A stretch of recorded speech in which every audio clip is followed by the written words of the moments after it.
Hello, and welcome to another edition of Friday 5. Now, this week I'm going to try something different, which is rather than having 5 somewhat random smattering of kind of quote stories, ideas, I'm going to start focusing on a single book or a single piece of content and extracting my 5 favorite ideas. Ideas that if I was only to remember these 5 things about this essay, this book, this speech, this letter, that's what I would want to remember.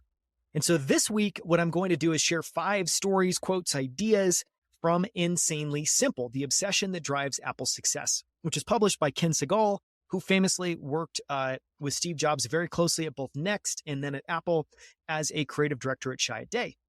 And his 2 biggest claims to fame really quickly are he helped create the Think Different campaign and effectively take that from an idea all the way through this groundbreaking campaign at the time. And then he also actually came up with the name iMac. And the story behind that, you have to listen to the full episode, is fascinating and bizarre. But, effectively by coming up with the initial name iMac, he also came up with the naming framework that Apple has used since, the effective iBlank naming framework, which is iPhone, iPod, iPad. And so, he has a very interesting perspective. He worked with Steve very closely, and he worked with him on a bunch of groundbreaking creative work. And the book that he wrote is all about Apple's obsession with simplicity. And so the 5 ideas and stories I'm going to share today are: number 1, start with small groups of smart people and keep them small. Number 2, people will always respond better to a single idea expressed clearly. Number 3, 1,000 songs in your pocket and the power of speaking human. Number 4, good enough is not good enough. Be a ruthless enforcer of high standards. And number 5, in a complicated world, marketing is about values. Start with number 1. Start with small groups of smart people and keep them small. Apple encourages big thinking, but small everything else. Meeting size is a good example. Once Chiat/Day was installed as Apple's agency of record and we'd settled into our work, we would meet with Steve Jobs every other Monday. One particular day, there appeared in our midst a woman from Apple with whom I was unfamiliar. I don't recall her name, as she never appeared in our world again. So for the purposes of this tale, I'll call her Lori. It's one of my favorite stories from the book. She took her seat with the rest of us as Steve breezed into the boardroom right on time. Steve was in a sociable mood, so we chatted it up for a few minutes, and then the meeting began. Before we start, let me just update you on a few things, said Steve, his eyes surveying the room. First off, let's talk about iMac. He stopped cold. His eyes locked on to the one thing in that room that didn't look right. Pointing to Lori, he said, "Who are you?" Lori was a bit stunned to be called out like that, but she calmly explained that she'd been asked to attend because she was involved with some of the marketing projects we'd be discussing. Steve heard it, he processed it, then he hit her with the simple stick. "I don't think we need you in this meeting, Lori. Thanks." Then, as if that diversion had never occurred and as if Lori had never existed, he continued with his update. So just as the meeting started, in front of 8 or so people with whom Steve did want to see at the table, poor Lori had to pack her belongings, rise from her chair, and take the long walk across the room toward the door. What Lori experienced was the strict enforcement of one of simplicity's most important rules. Start with small groups of smart people and keep them small.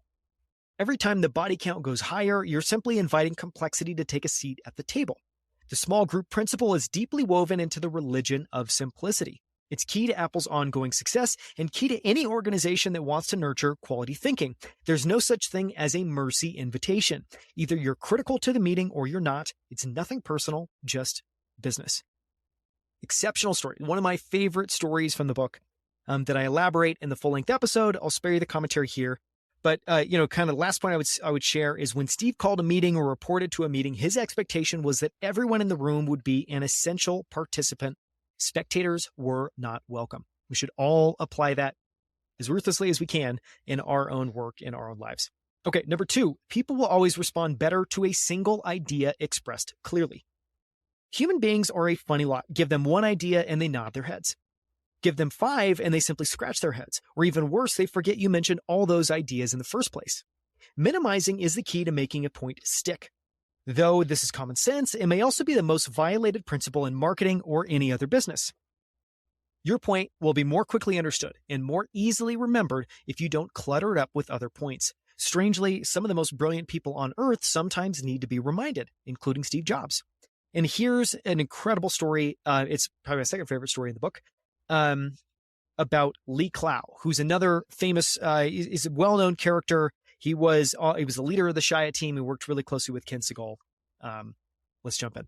At one agency meeting with Steve Jobs, we were reviewing the content of a proposed iMac commercial when a debate arose about how much we should say in the commercial.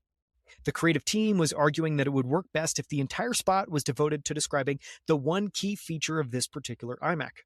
Steve, however, had it in his head that there were 4 or 5 really important things to say. It seemed to him that all those copy points would fit comfortably in a 30-second spot. After debating the issue for a few minutes, it didn't look like Steve was going to budge. That's when a little voice started to make itself heard inside the head of Lee Clow, leader of the Chiat team. He decided this would be a good time to give Steve a live demonstration. Lee tore 5 sheets of paper off of his notepad and crumpled them into 5 balls. Once the crumpling was complete, he started his performance. "Here, Steve, catch," said Lee as he tossed a single ball of paper across the table. Steve caught it, no problem, and tossed it back. "That's a good ad," said Lee. "Now catch this," he said, as he threw all 5 paper balls in Steve's direction. Steve didn't catch a single one, and they bounced on the table and floor. "That's a bad ad," said Lee. People will always respond better to a single idea expressed clearly. They tune out when complexity begins to speak instead. Number 3, 1,000 songs in your pocket and the power of speaking human. The technology that drives Apple's devices is incredibly complex. One with technical expertise could write dissertations describing how these simple devices do what they do, but Apple never will. It prefers to speak in more human terms. Apple didn't describe the original iPod as a 6.5-ounce music player with a 5-gigabyte drive. It simply said, 1,000 songs in your pocket. This is the way human beings communicate, so this is the way Apple communicates. Human speak is a hallmark of simplicity. It's a recognition that the best way to connect with people is to put things in human terms and use the words that people use in everyday conversation. And this, of course, is based, I'll show you my notes really quickly. This is in and you could get this, of course, via a newsletter. We'll send this out to you every single week completely for free. You can find that at newsletter.outlieracademy.com. But this, of course, was the 1,000 Songs in Your Pocket was the headline used to introduce the iPod. And, I'll just add one short point, which is I think a lot of people think that clever copy is using overly clever words. And, one of the things that's so hard to grok about how good Apple is at copy is they don't use any bizarre words. They use all common words that we're all used to saying and hearing, but the sequence that they put them together and the thoughtfulness and the kind of wit that they embed into the sentences they write are what makes it really special. That's also what's really hard to emulate.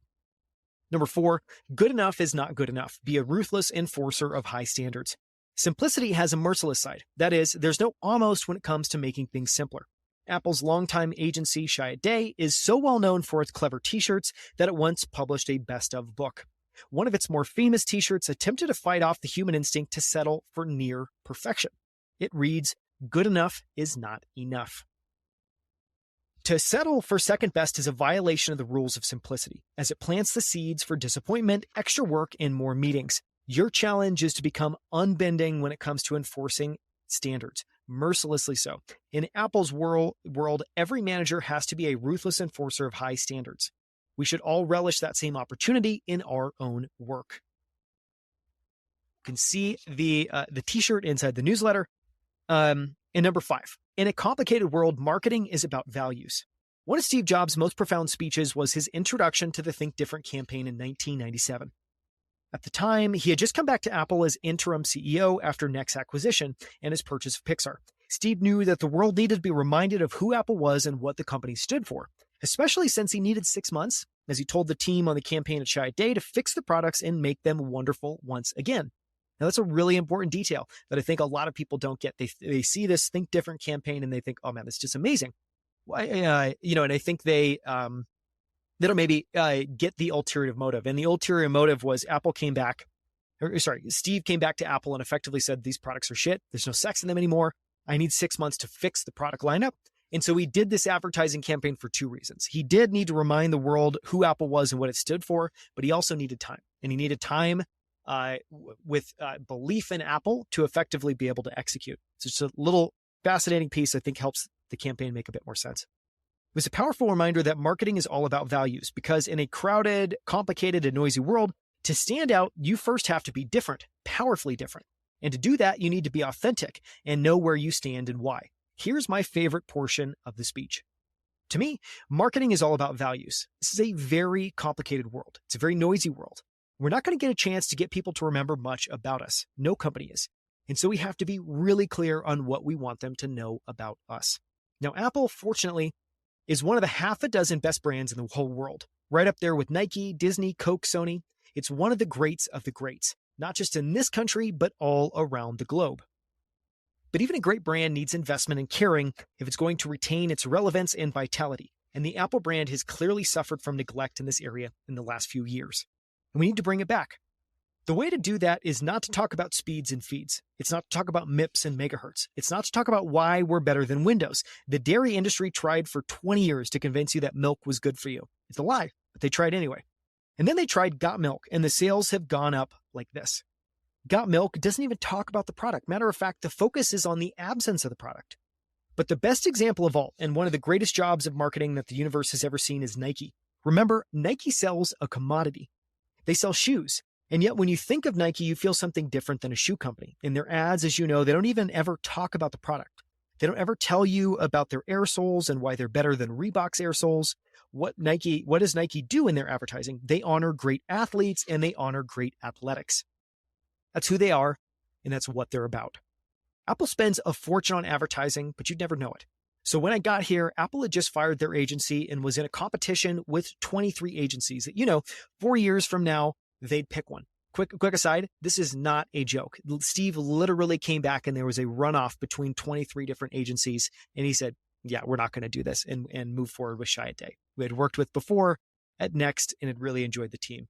Just fascinating that that's not like a euphemism or a joke. It's literally what he came back and observed.